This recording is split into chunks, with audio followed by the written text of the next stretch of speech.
Hey everybody, it is Cynical Buddha here. I'm coming at you with a comic haul. I went to my local comic book shop, Bosco's annual August back issue sale.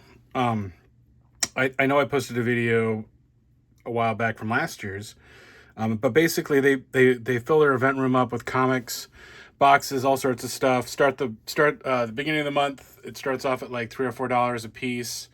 Then every week it drops down until the last week of August. It goes to 50 cents a piece. Or the manager special is a short box for $50 or a long box for $60. And this year I did a little pre-scoping, went in and checked out what they had. I wasn't sure if I would need more than a short box, but after I started filling up stuff, I ended up going for paying the extra $10 for a long box because why not for 10 extra dollars? And then I did the math. I already logged everything and bagged and boarded stuff. I think my price per comic came out to 19 cents. So everything I'm going to show you was 19 cents a piece, which is great. So we can round it up to 20 if it makes it easier. First up, I've been, this event alone, I've been putting a Firestorm Volume 2 set together. And this year I went through and I picked up, I was careful. I was using, I log all my stuff on comicbookrealm.com. So I was using that app and a couple lists I had to make sure I wasn't buying duplicates, because in the years past I've just kind of grabbed everything and kind of sorted it out later. But this year I was going to be very systematic, and so almost everything I picked up this year I needed. It filled a hole in a set or a run I was working on. So first up is my Firestorms. Lots of early stuff and some later stuff too. Getting some, here's some later stuff. 74, also early, here's number 7. Sorry, none of this is in order. 75, 13, 23, 69, 70, 71, 72, 66. And I did find one, and this is, I already had a number 5, Volume 1 Firestorm from the original first 5 issues from the 70s. But this one was in such good shape. It's I couldn't pass it up. It's got a few little spine ticks, just barely noticeable, but beautiful color. This book's in near mint condition. Probably this condition's worth about $15. So for 20 cents, I was going to grab it. And then continuing on, I've always loved this cover. This one always reminded me of Indiana Jones, which I think it might have was meant to do that. 45, 46, number 50. This one's got a few issues, but not too bad. 51. Like I said, every one of these I actually needed to fill part of the run. And I think I'm down to 4 or 5 issues I need for the complete run, which is pretty awesome. So that's the first step. We'll see if I can get this all in one video. A long box is a lot to go through. Next up, I was super excited. There were a ton of Grus. I am getting really close to a complete Gru run from Pacific all the way to the last Epic. And then I have a bunch of the Dark Horse stuff too. But really working on the Epic comics imprint. I guess it'd be volume 2-ish, right? Or, well, I guess volume 1 with Marvel. But I needed a bunch of the early stuff. And there was a couple nice single-digit issues, 6, 7, 8, 4, 12, 13, and 28. I think the other things I'm going to have to search out are the high number issues for the end. Another run I've been slowly putting together, it's not in here, is Power Man. I'll show you those later. But I did find a Power Man, not Power Man and Iron Fist. I did find a couple Punishers from the Volume 2 I needed.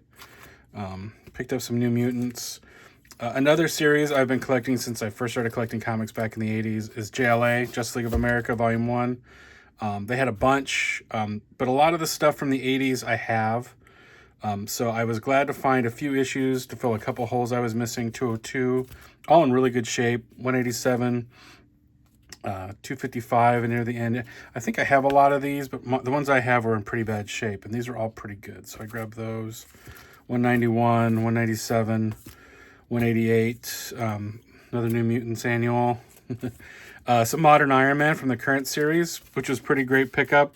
I mean, these are $4 a piece, and these aren't that old, so getting them for 20 cents was awesome. Another set I've been slowly piecing together, that I have almost all of them. I actually had a lot of these. I think I already had. This is one of the series I didn't look up, but the Further Adventures of Indiana Jones. I loved it as a kid. So they had some Last Crusade miniseries, and then a lot of the early issues. 5, 6. There's 7 down there. 8, 9, and 33. So really nice to pick those up.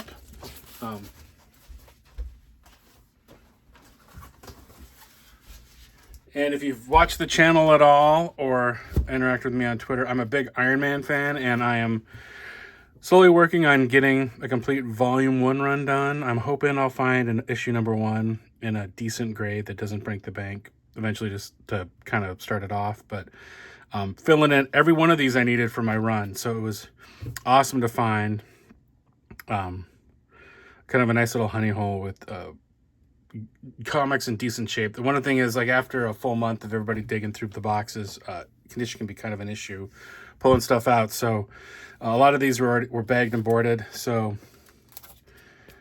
203, 204, some Silver Centurion stuff, 177, 174, 195, 187, 197, and then I got some Volume 3, which I needed a lot of. I don't think I collected much of this at all.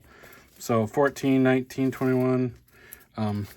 Picked up a couple Volume 2s accidentally, which I already had. Number 25 of Volume 3, 24, 27. Sorry, none of these are in order. Just banging aboard now. Get back to the original series, 165, 164. It was really nice to find these like mid 100s, like the late 70s, early 80s stuff, because I definitely had a bunch of holes to fill, and these were in not like near mint shape, but definitely very fine, and just a few spine ticks. So great additions. 158, 151, 160, and 155. Yeah, so very nice, very nice.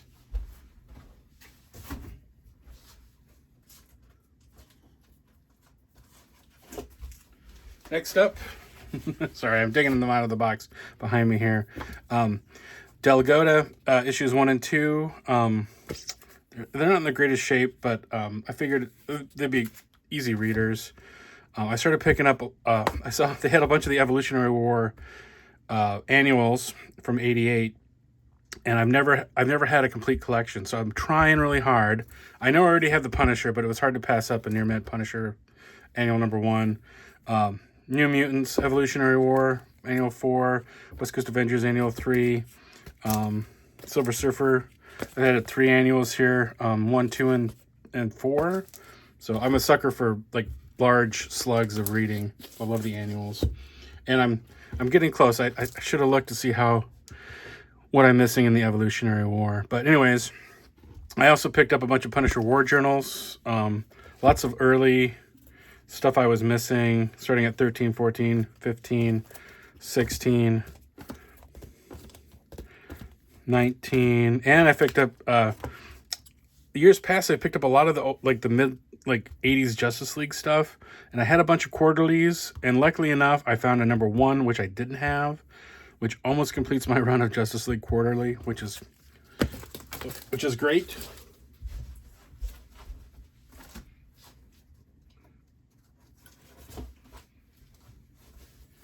Another series I'm slowly putting together from just back issue hauls. Other than I probably won't find a number 1 in there, is Darkhawk. I haven't found any of the high number, like rarer issues either, but was able to find 3, 16, 17, 18, 19, all in really good shape. 20, 21, 22, 23, 24, 29, 30 and 32 and 33. So a nice little slug of Darkhawk for my collection.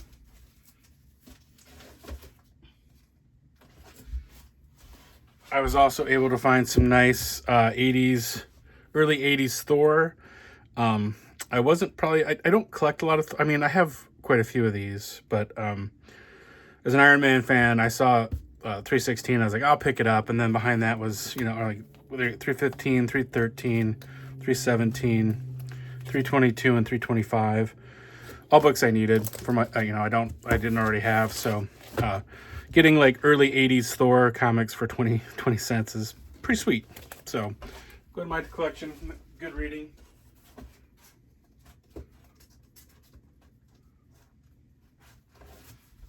Next up, just some kind of, this is like, I have a bunch of big slugs of runs that I've been putting together, but every now and then I'll just find stuff that I got to pick up, like these Brave and Bold.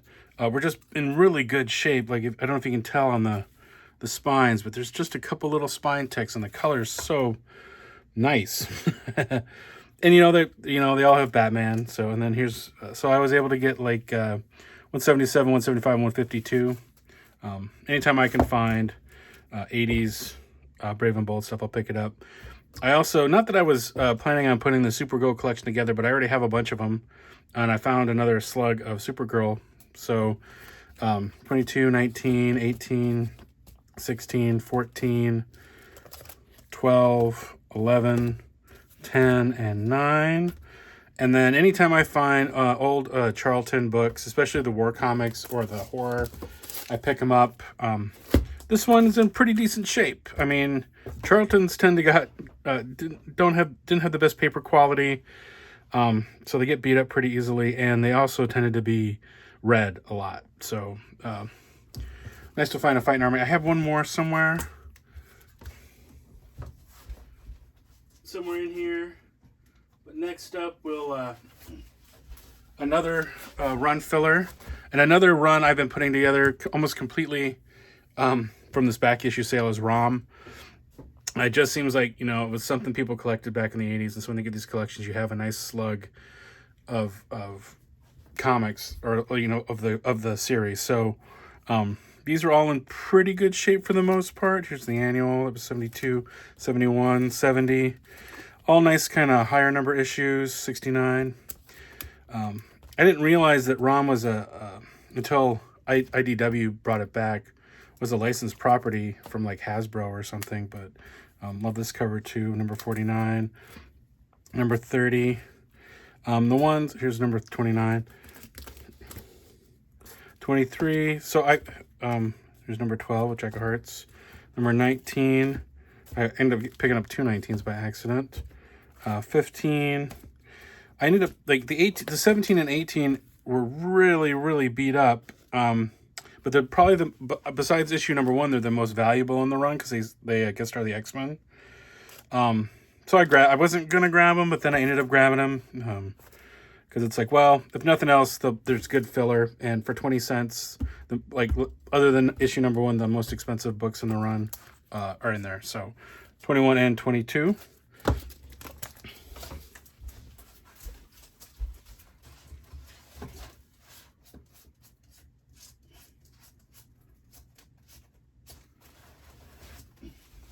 Here's another huge slug. I can't believe I found so many of these guys I needed.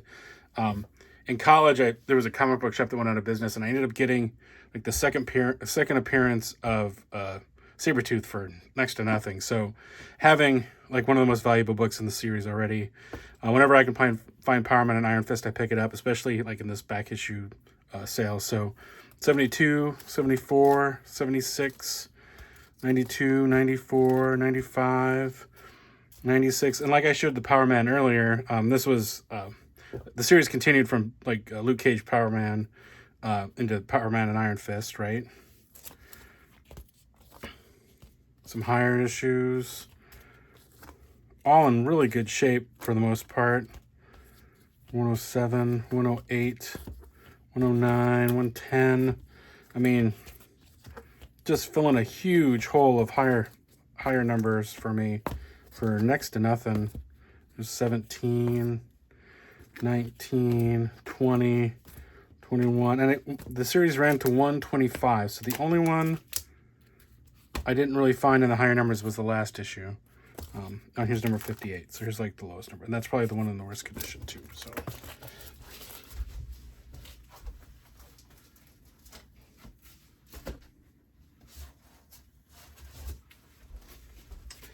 Another series I've been filling my holes in. I bought it back in the 80s when it came out, but at $1.25 per week, kind of expensive for a kid with a limited budget. So, picking up the old Marvel Comics Presents anthology stuff was great. I always loved, like, they used to have a bunch of the ancillary characters, or characters that probably wouldn't warrant their own series get stories. And the only bad thing is there's always flip art usually. So. But I picked up number 17, number 22, 23, and the cool thing is there's always like some like, hey, I know that, like this cover by Eric Larson. This kind of pops out. I don't think he actually did any other art in the stories though. And then here's a Mark Silvestri one, 31 here, and then surprise, Todd McFarlane just shows up, right there. And it's a wraparound cover, too. It's pretty neat. And then number 33 for the series. All I needed for my run. So, nice to pick those up.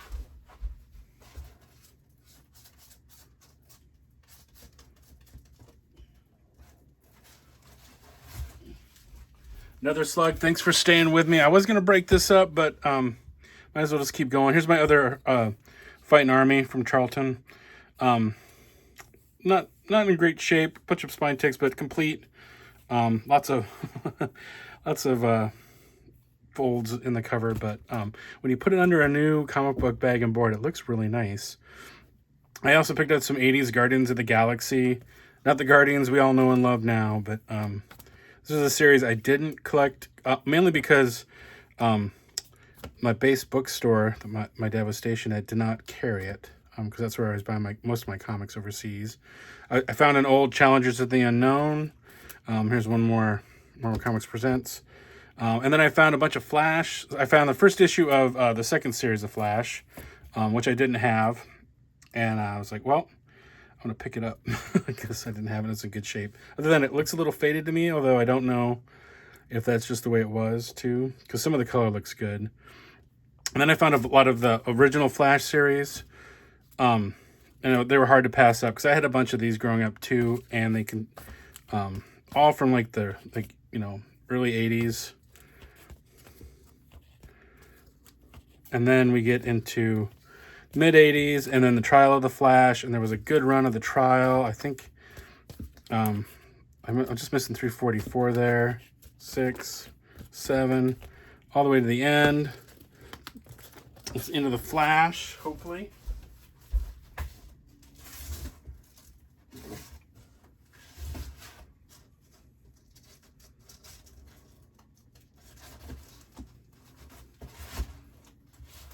Sorry, everybody.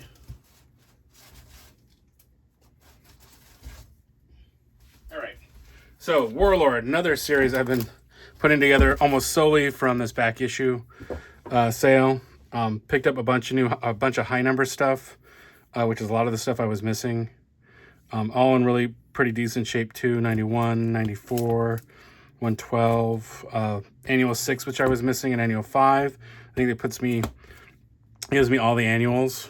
Found a bunch of Sleepwalker, another kind of like mid 80s kind of campy Marvel, along with Darkhawk and like Speedball and stuff. I had a couple of the issues, and it's easy to fill in the run when you have a bunch of consecutive stuff here. So let's see what I have, like 3 through 11. Oh, 2 through 11. So great. And then I also found a bunch of Swamp Thing. When I grabbed this, I didn't realize it was worth so much. But this was another kind of one of the gems that I found. I didn't find anything that, was a home run, but finding one of my favorite Swamp Thing covers by Alan Moore, in really good shape. And I think this book's for $15 to $20 or something, which is kind of crazy, but nice find. And then a bunch of the early Saga of the Swamp Things, which I guess is technically volume 2. It's number 6, 14, 12, 13, 11. There's number 3, number 6, number 8, number 7. And then getting into the Marvel 2-in-1s.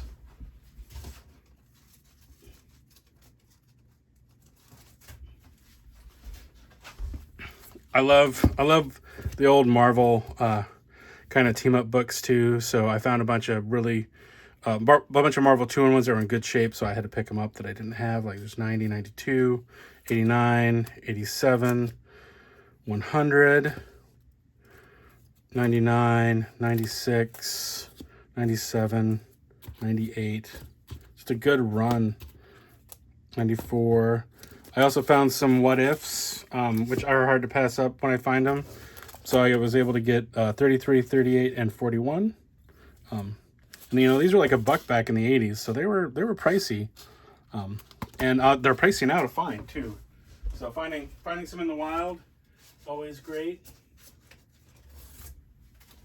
I was also able to find almost full early run of New Adventures of Superboy from the 80s. So there's number 5, number 6, number 7. That's a thick one. Number 8, number 9, 10, 11, 12, 13, 14, 16, 17, 20, 21, and way at the back is number 1, which has a few issues, but I figure why not pick it up? That'd be a fun series to read. And hold on, we're almost done. Thanks for sticking with me. I'll grab the last stack. There's a few random things in here, like a Doom 2099. I had a few, picked it up because it was in good shape, and I know I didn't have it. Picked up a couple old Superman. Here's another, another New Adventures of Superboy. And an Unexpected. I can't pass up DC Horror. Even this isn't in all that great a shape, but it's either Journey into Mystery, The Witching Hour, or House of Mystery, Unexpected, all the 70s and early 80s horror stuff. I'll just pick up when Punisher annual number 4, which I didn't have, which is great. Years ago, I found an almost complete run of John Sable Freelance, some micro early work. The only one I was missing was number 8, and so there was another run in this during this sale, and I found my number 8 that I'm missing. So now I have I think almost complete run. I think I'm missing a couple high numbers. But also picked up Uncanny X-Men from the Inferno crossover, which I didn't have. Found a bunch of 70s Battlestar Galacticas, and all these are in pretty decent shape too, so they were hard to pass up. 22, 15, 6, 14, 7, 12, 18, 16. And then I found a couple, there was a bunch of Alf stuff, and I had thought about picking up, I didn't really collect Alf, but they had a bunch of the supersize specials, and you know, like I said, I like annuals and I like the big formatted books. So I grabbed the holiday special and the spring special. I think these are from the mid 80s. I found a DC Giant Tarzan family, pretty roached, but complete and solid. Like I said, I love the DC Giants. I found a couple. Here's a Invincible Iron Man from mid 2010s. I can't remember which series exactly. Oh, Battlestar Galactica number 2. Both issues are both number 2s. Here's the other Superman I got. Another Charlton $6 Million Man, and the last book, which is just Thundercats 14. And that was it. That was my 316 books. Oh wait, I forgot one thing else I found. This is what I was super stoked about. I've been looking for Marvel Magazine destroyers forever. They're hard to find in the wild. I mean, I could probably find them on eBay and probably pay an arm and a leg for them. I love Destroyer, the books. Growing up, I still do. They're not putting out many anymore. Both the original authors are dead. But I was able to, and these are in pretty rough shape. But like I said, for 20 cents to get a couple that I had never seen in the wild. I got number 2, number 8, number 4, and number 3. Pretty cool. I really like the old Marvel Magazine stuff. It's a little bit rare. I mean, not in really high demand. Like, they don't command a bunch of money because nobody really wants them. But one thing I didn't see a lot of, which I thought I would be a lot of, like, the Conan Saga magazines. They seem to always be at the back issue sale, but there weren't. Didn't see very many of them. Did see a bunch of regular Conan. There's always tons of Conan. So if you're looking for Conan, come to Anchorage in August, and you can find just a lot. Anyways, thanks for watching, everybody, and we'll talk to you later. Bye.